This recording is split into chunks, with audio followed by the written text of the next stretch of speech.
Hey, welcome guys.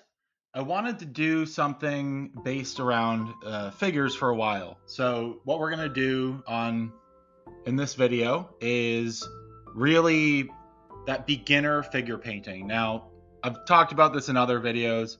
The term beginner it's thrown around a lot, and I think a mistake that is always made is beginner is not defined, right? When we look at what does it mean that we're going to do a beginner figure painting tutorial? When I think beginner, I think someone that has never made a figure before, or has made two or three and they didn't really turn out the way that they wanted, and it wasn't up to the quality. Maybe it wasn't as good as the tank, something like that. So I am by no means a professional figure painter. The stuff that you see out there is just incredible. These are actually, I think these are probably the two first figures that I ever painted. So really where it starts with like quote unquote beginner figure painting is getting them painted. Obviously, yes. That is like truly beginner figure painting, is getting the colors down, where they need to be. Now, I don't think they look terrible. I think this is from the M8 Greyhound kit, and I think the guy with the Grand in his hand, I think he's from the Walker Bulldog kit, if I remember correctly. And then this is one from the Tacom kit that I just did some messing around with. What we're going to aim to do in this video is use as few products as possible, use cheaper products or good alternatives to those products, and really not go crazy into detail, because it is easy to make a figure look like a cartoon. It's also relatively easy to make it look just good enough. And that's what I want to do in this video, is show you, at least in my mind, how I make my figures just good enough. This way you don't have to pour hours and hours into it. It still does take a little bit, but you can do all of this. I did this while I was building the 70A and painting it, and it took basically just as long as the painting process. So it doesn't really add any time. You can just do it in your downtime. One of the most important things in figure painting in general is a nice figure. Now, Tamiya's new figures are awesome. They're not as good as resin figures, but I would not buy a resin figure for $20, $30, $40, $50 if you're a beginner. Do not do it. It's a waste of money, at least right now. Get good on these figures, because they're beyond good enough, the brand new Tamiya figures. The machine gunner set is really, really nice, as is this figure and many others that come on the vehicles. So we're going to build our figure up.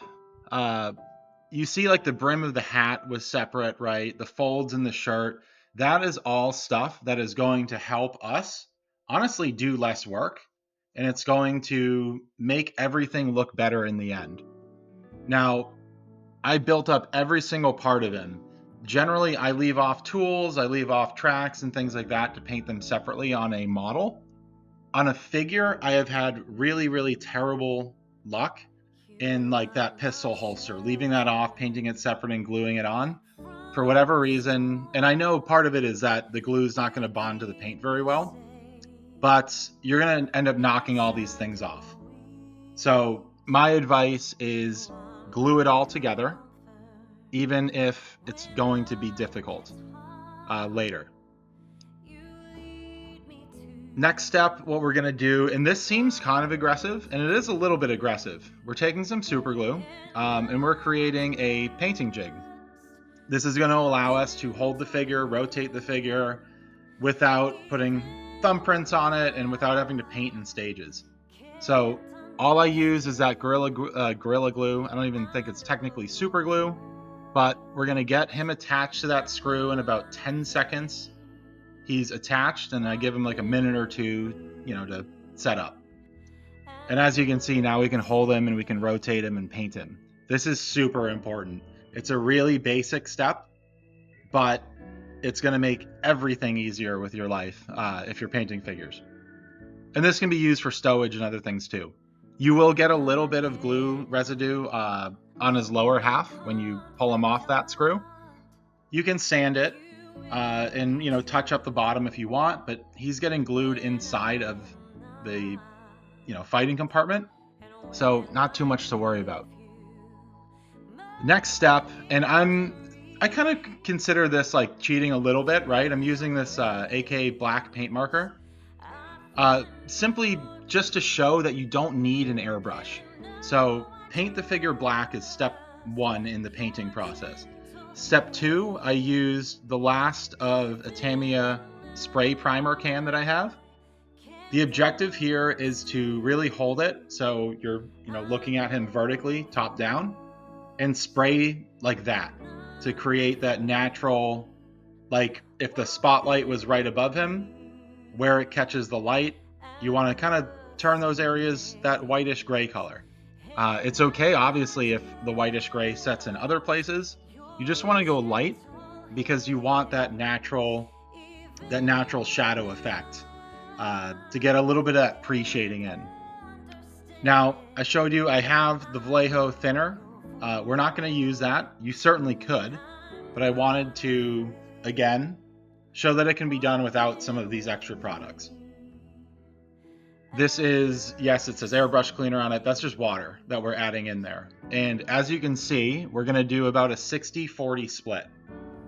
We want this paint. This is probably the biggest key to this kind of easy figure painting. You want this to be so thin that it's bordering on a filter instead of paint. And what I mean by a filter is, as you see, we paint over this kind of gray color that we've created, and it barely changes that color. You could go even with like a 70-30 split or 80-20 split, adding more water or thinner, and obviously it's going to take more steps, more coats, but your product will look that much better. When your paint is super thin like this, you need to make sure that you keep painting over those areas because you do not want the paint to settle in the recesses. At least not more than it's settling on the kind of pronounced pieces. And as you can see, it doesn't, right? Those folds in his pants, it's not catching the, kind of fold area. It's really going into the cracks and crevices. And it's going to do the same here on his arm. So you want to make sure that you keep painting and getting the paint out of those areas. The way I like to think about this is you're not painting the figure, you're staining him kind of over and over and over. That, again, it's going to give you the best definition for from a pre-shading perspective. We're going to do a little bit of post-shading afterwards as well, but this is going to give you the perfect base. If you can resist it, don't overpaint, but plan your layers a little bit. You'll see once I get his kind of German grayish green color painted here, we're going to paint his shirt, and I'm definitely going to overpaint there because it's a tight area. But I have the green gray kind of 99% done. That way we can come back, and when we fix it, you only have to fix it once, and you don't have to really add any additional paint that's going to be that 110%, right? You want to get as close to 100% as possible without going over it. What I mean is coverage. You don't want it to be over painted and over covered because it's going to start kind of eating into those details.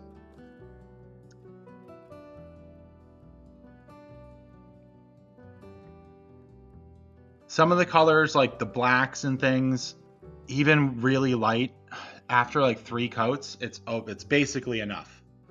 So I wanted to show you, I know that was prolonged on the kind of last step for that first coat, but as we get into the details, the face, I need to put this figure closer to my face, and I don't quite have a camera that's going to focus, an inch from my face. So apologies for not including every single painting step, but that shows you what you need to do with each one of these layers.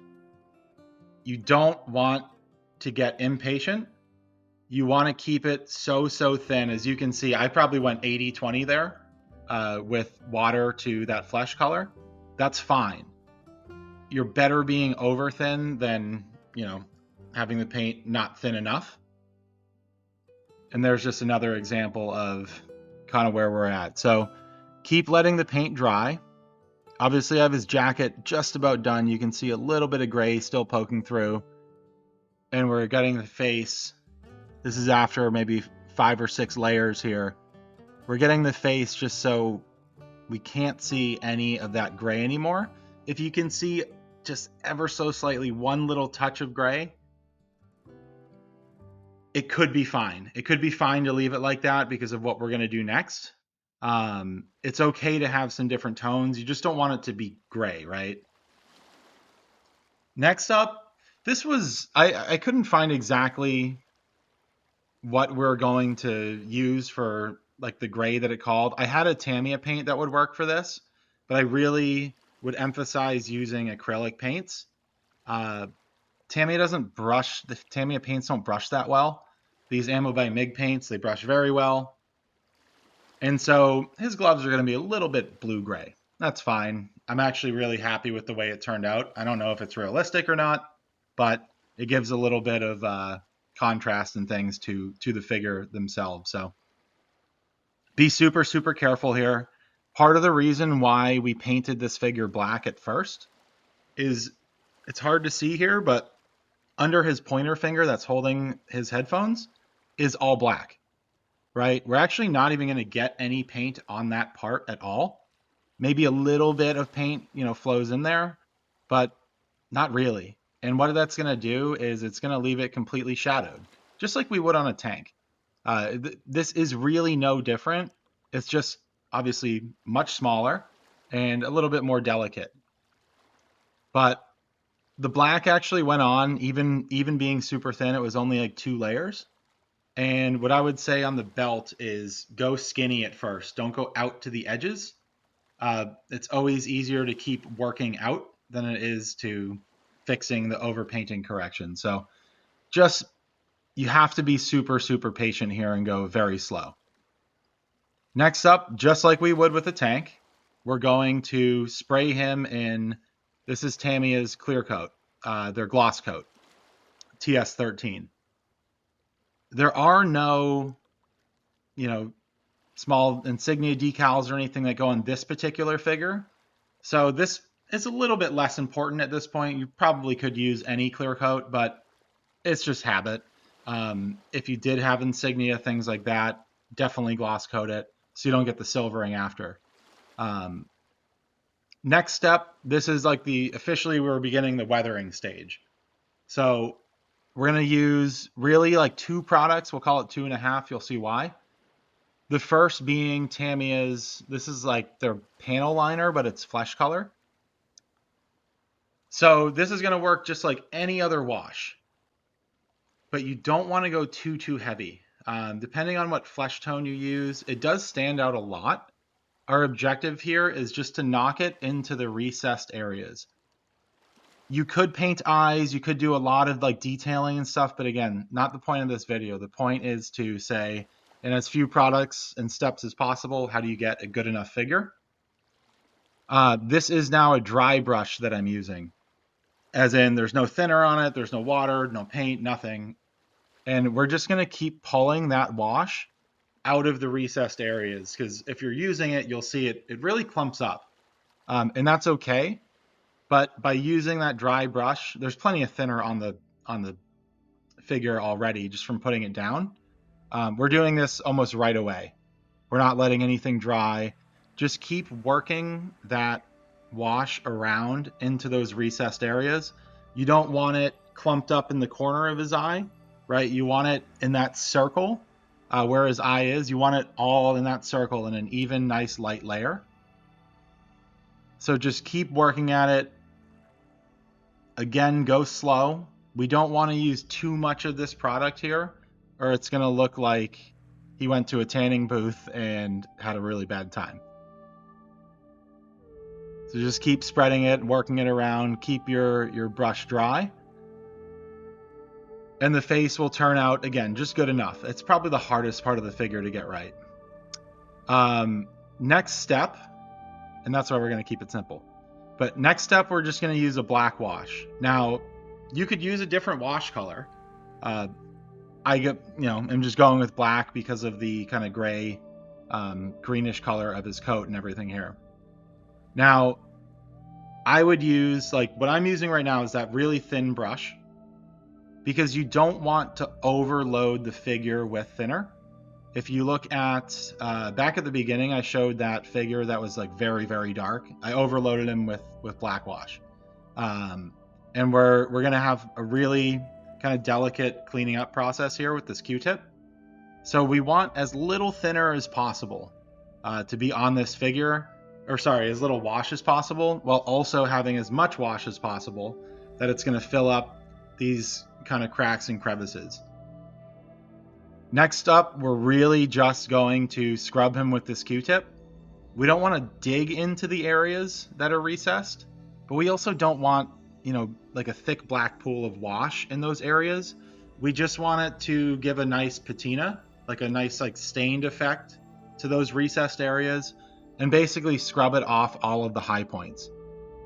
It's very similar to what we did with the P40B, but by not using excess thinner or anything on this figure, we're just making him look a little bit dirty, a little bit worn, and again leaving that wash in some of those recessed areas.